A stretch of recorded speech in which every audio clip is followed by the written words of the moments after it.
Everyone knows who Chris Chan is. He's often been called the most documented person online, a sentiment which many would struggle to argue with. From an entire Wikipedia dedicated to his existence, hundreds of thousands of forum posts, and multiple feature-length documentaries, it's honestly surprising that his tale has only recently attracted mainstream attention. Although, considering the disturbing nature of the latest development, the infamy is deserved. Chris Chan, incest, mother. The revelation that Chris had an incestuous relationship with his mother was a new low, many thought impossible, even for him. While on its own, it's extremely revolting, it somehow gets even darker. In the days following the initial leak, forum users have dug through logs and evidence to discover the origin of Chris admitting to his crime, and more importantly, the person he confessed to, someone much more vile than Chris himself.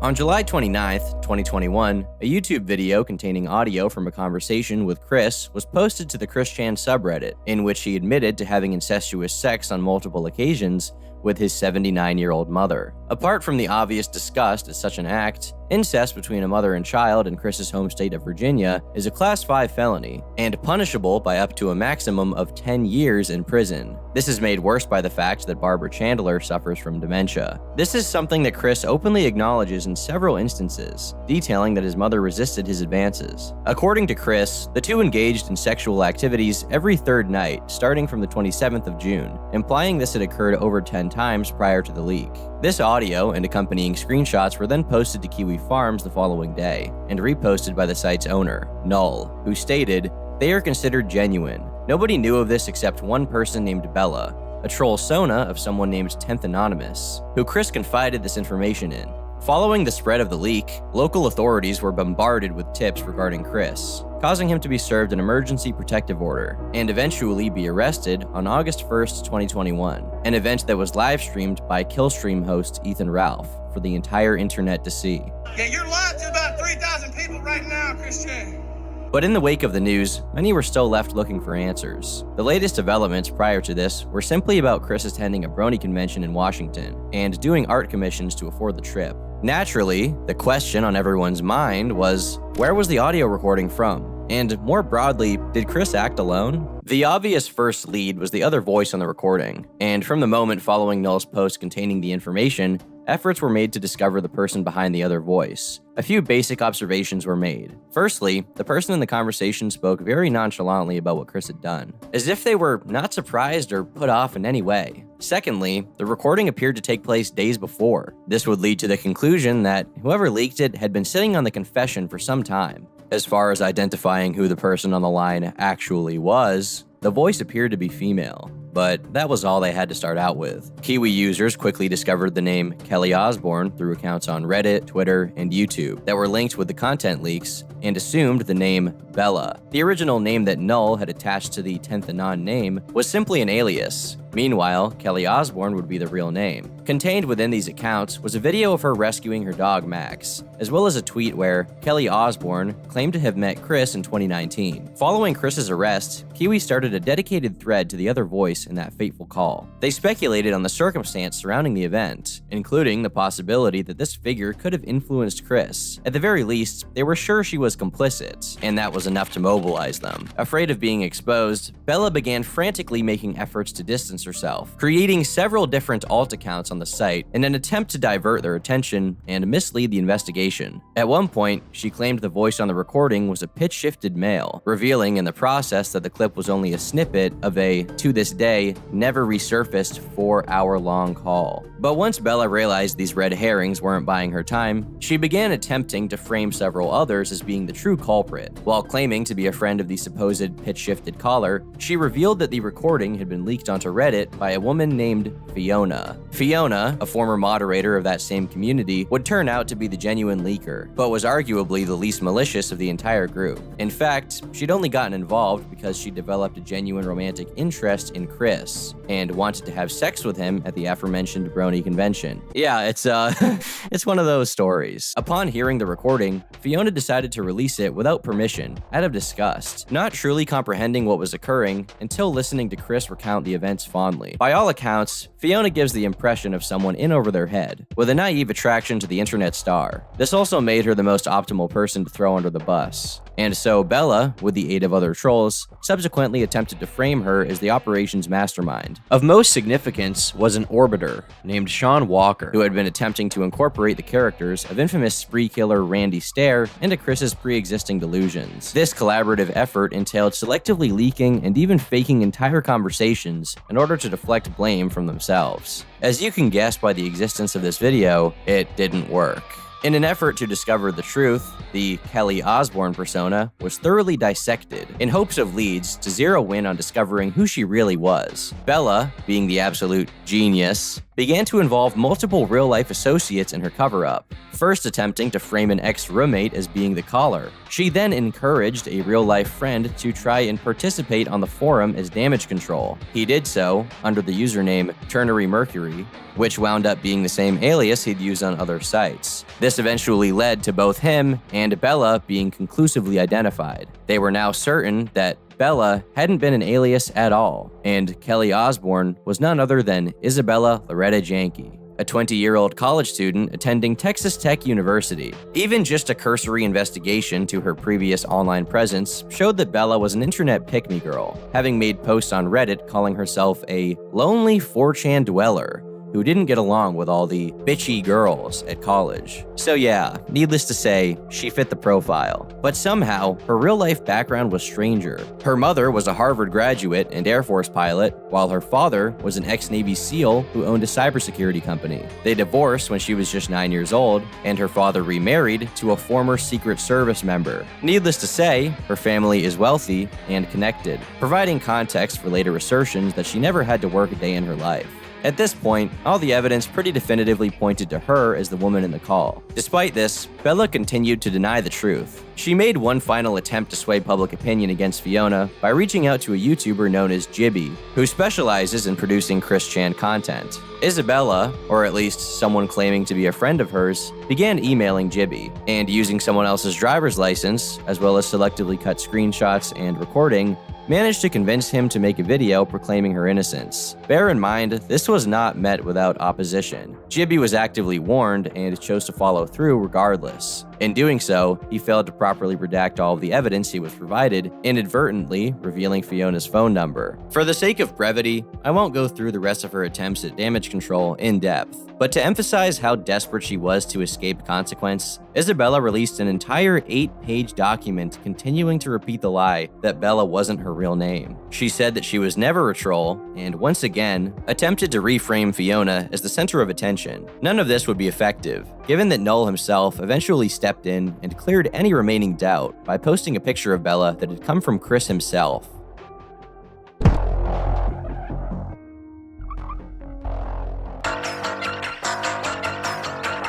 As forum users continued to mine those involved for information, the picture of what actually went on behind the scenes became much clearer. Isabella first got into contact with Chris by doing animations for him. She was able to turn this business relationship into a personal one, with Chris eventually having wet dreams about her. Like previous trolls, such as the Idea guys, Isabella admitted to stealing money from Chris, writing, "I'm extremely nice to him. That's how I hacked his bank account and stole his money, got free trips, and got him to join a cult." While under the presumption she'd never be identified, Isabella had admitted that she manipulated Chris with the intent of becoming the final, greatest troll of his life story by convincing him to commit suicide. An interesting footnote is that Chris's announcement he was attending the Brony convention in Washington came out of nowhere. He initially planned to drive all the way there by himself, embarking on a nearly 3,000-mile trip. This not only seemed infeasible with Chris's old minivan, but he also planned to simply sleep in parking lots along the way. This led Null to step in, offering to crowdfund plane tickets instead,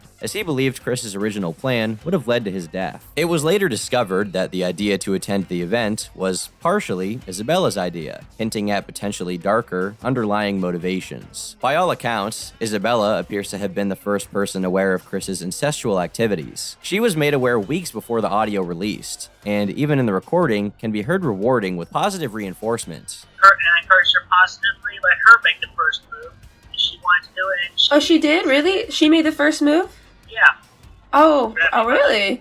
Wow, Barbara. Isabella not only had no part in the information being made public, but was actually upset when Fiona leaked it to Reddit, only changing her mind after it led to Chris Chan trending on Twitter. Once the hashtag #ChrisChanDidWhat erupted the next day, Isabella began gloating that they'd broken the internet, proclaiming her group as the best trolls in history. In her mind, the audio was likely meant to be held as blackmail against Chris, in order to push him to offing himself. I'd like to say that luckily she didn't succeed, but the current outcome is still so horrible that it really doesn't feel appropriate. To this day, it's unclear if she was responsible for encouraging him to initially have sex with Barbara. Interestingly, her contact with Chris lasted up until the very day he was arrested, with her somehow convincing him, even after the leaks, that she was a friend. It just goes to show how much influence she had over him. As all of this information came to light, news of her involvement began to spread on social media. Isabella earned the title she long sought for, becoming the final, greatest troll in Chris Chan's story. Unfortunately for her, that honor is now bestowed upon her real identity. And as it turns out, that association would lead to even further revelations that exposed her to be somehow even more reprehensible than originally thought.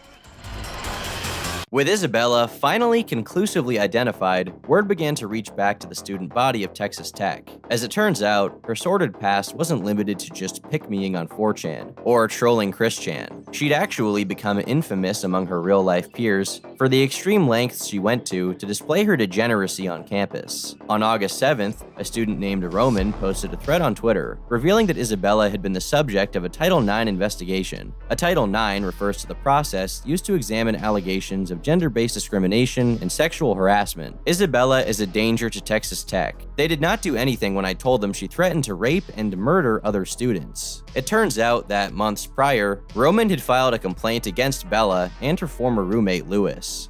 Isabella ran a Discord server called Chess Club, which she promoted to other students as the university's actual chess team. In actuality, however, it was a place for her and her friends to harass, stalk, and ridicule anyone who joined. This would be when the first chat logs from the group began to leak, as Roman had collected an assortment in order to build his case. While most of the conversations are about what you would expect from self-labeled trolls, the most disturbing ones are far beyond what anyone could have previously suspected. Page 11 of Roman's presentation is titled Animal Abuse, Animal Murder, and Animal Molestation, and prefaces by noting that Bella and Lewis had forced a cat they adopted, named Goober, to participate in fetish play by purposely overfeeding it and sniffing its gas. I'm warning you guys now, this is the tamest of the allegations. It's only getting worse. The next slide shows chat logs of Bella admitting to having murdered 8 different hamsters, fondly recalling blowing one up, as well as boiling another. Attached was an alleged photo of the latter act, with the caption, "Swim, fucker, swim." The third screenshot captures the following conversation. Isabella: when Lewis let me murder a hamster in his kitchen and eat it, and when he took a bite of it. Lewis: I hated that day. Isabella: I loved that day. These are extremely heavy allegations, one that, upon hearing, you may expect have led to her and Lewis being immediately expelled. Surprisingly, however, they weren't, with Roman's Title IX investigation being dismissed due to lack of evidence. This means that the information isn't entirely true, right? Well, not exactly. The formal complaint was filed in March of 2021, and by the end of that month, they'd been served no contact orders by the school's administration. However, the two were able to use the university unfamiliarity with Discord to create ambiguity as to if they were actually behind the accounts. They achieved this by spamming their chess club server with gore, and then reporting themselves from new accounts to take credit for stopping whoever was actually behind the harassment. The plan was successful, and as a result, the entire investigation was dismissed, with the university concluding that there was no way to prove the accounts belonged to them. Prior to this, Roman was reluctant to speak out publicly, as the server was filled with them stalking the profiles of students on campus. Bella's group specifically targeted members of the LGBT community, allegedly making a list of self-identifying students at the school. Trans people in particular seemed to be the focus, with the group harassing them in a variety of ways, including outing them publicly. However, due to the investigation, Roman's identity was outed to Bella, who then attempted to get revenge by doxing him on 4chan and 8chan. Bella. Nobody will respond on 8kun, but it will always be there for years. That's what's important. After writing the Twitter thread, Roman later visited Kiwi Farms to divulge further information about Bella's on-campus activities, noting that every time you walked past her room, it was like a rancid piss stench. A part of that smell was undoubtedly a result of Goober, who, as mentioned before, they intentionally overfed. The exact reason for the treatment ties into another aspect of Isabella Loretta Janke, which is that she has a fetish for feces and just generally being repulsive. Evidently, she let the smell produced from her cat linger for this reason. But, by extension, Bella refuses to use cleaning products, and from the images shared, gets fungal infections on her fingers and toenails so severe that she's resorted to removing them and gluing them back on. Her stench and just being all around disgusting wasn't the only reason those around Isabella despised her. Bella frequently vandalized the dorm's restrooms, and at one point even framed another student after flooding the laundry room in order to have them charged for the damages. But as if living near her wasn't bad enough, even worse was living with her. Bella would steal her roommates' items and even secretly planted cameras to spy on them, allegedly in an attempt to collect blackmail, which included filming one of them crying. She would later develop a vendetta against that same individual, later photoshopping text messages to frame them as an animal abuser. She even attempted to pin him as the mastermind amidst the post-incest fallout. Really unfortunate that's a real thing. Bella also developed a crush on another one of her female roommates. She began licking their razor blades in order to taste her pubic hair. And after that individual used the restroom, Bella wrote in her server that she saw the yummy streaks in the toilet and thought it was hot. She later admitted to rolling around in urine that they left in the shower. Bella, redacted, peed in the shower. Not like while she was showering, there was just a puddle of pee in the shower, and she never turned the shower on. It's right next to the toilet. I'm gonna lay down in the shower and see if I can get some on my body before it washes off. Bella has since, on occasion, bragged about eventually molesting them after a physical altercation. Referring to being kicked in the clit, she stated, "Bella, it's like your balls getting stepped on. Redacted used to do it to me all the time. She kneed me when I tried to rape her, and I was on the floor about to puke." Lewis, did it stop you? Bella, no, I raped her in the end. She is also said to have, on multiple occasions, talked about helping her female friends with foot massages or their bra and using it as a chance to feel them up. All of these issues would culminate in Bella being served an eviction notice, with other students speculating that it may be due to the spy cameras. Isabella later claimed that receiving the notice was a mistake, and she was just being transferred. Keep in mind, this is the word of a pathological liar. At this point, you're probably wondering how we can be sure that these chat logs are real. While much of the initial information was sourced from Roman, who had an insider screenshotting evidence, most of this originates from multiple full-server archives that were leaked online. As members of the chess club were outed and identified, each attempted to throw the other under the bus, and used their inside knowledge as leverage to bargain for a better portrayal. Aside from Bella, the other two main members of the Discord were the aforementioned Lewis and another Texas Tech student named Alan. Lewis can be characterized as a pushover, Isabella's designated fall guy, who she also tried to throw under the bus during the incest leaks. Despite this, he refused to completely turn on her, though was the first to leak the server logs. An ex-associate of Bella described the two's dynamic by stating that if Bella aimed a firecracker at a person, Lewis would supply the lighter.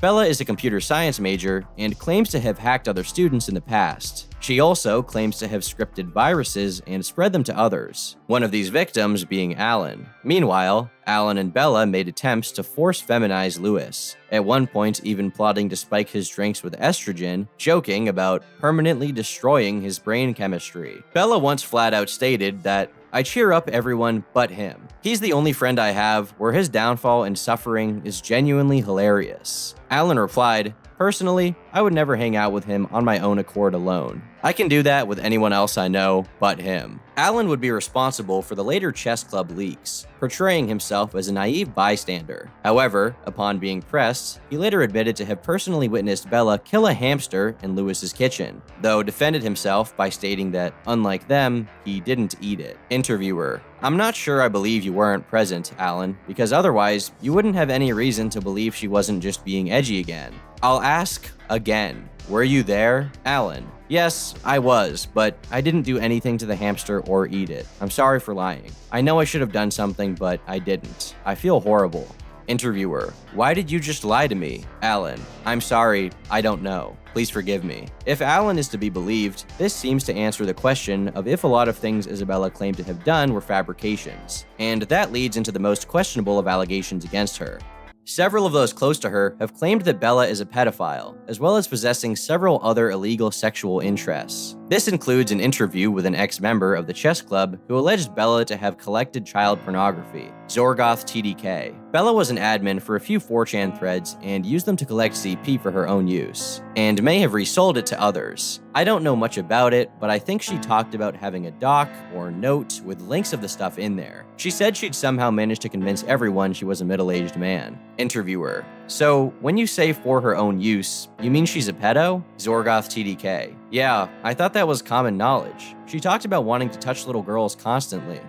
Now, the likelihood of Bella actually being an admin for 4chan is doubtful, but this could be attributed to his misunderstandings of how the site works, or Bella misdirecting her source. Recently, evidence has surfaced to corroborate the allegation of collecting links, with a leaked screenshot surfacing from a compromised Imager account she owned, of what is speculated to be links to child exploitation materials on the deep web. Of course, it's worth reiterating that these are presently allegations, and as of the time of recording, they've been yet to be substantiated. It's currently not known what the fate of Isabella Loretta Janke is. Texas Tech University was bombarded with so many inquiries concerning her behavior that they were forced to confirm that a new investigation was pending, and begged the public to stop emailing them. It's been said by those close that a committee has been formed by the administration to determine what action will be taken, but due to the bureaucratic process, an end date is uncertain. Regardless, it seems unlikely for her to avoid repercussions again, with Isabella's actions being tied to her name and face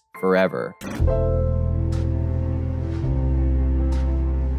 The events leading to Chris Chan's incarceration are poetic in a way that seem almost like supernatural force was involved. The identity of Bella was discovered by users of Kiwi Farms, a forum initially created with the explicit purpose of documenting Chris. Chris's mother, whose negligence is apparent was often pointed to as the reason for his behavior a decade ago, ultimately became the greatest victim of the scenario. Greatest of all is Isabella, someone who is the antithesis to the phenomenon that is Chris Chan. Isabella is someone who takes great pleasure in mocking and torturing others, far beyond what anyone else would be willing to do. Above all, she's actually a lesbian, a boyfriend-free girl. It's only fitting that someone hell-bent on trolling Chris, ultimately leading to his arrest, would actually turn out to be far worse than him.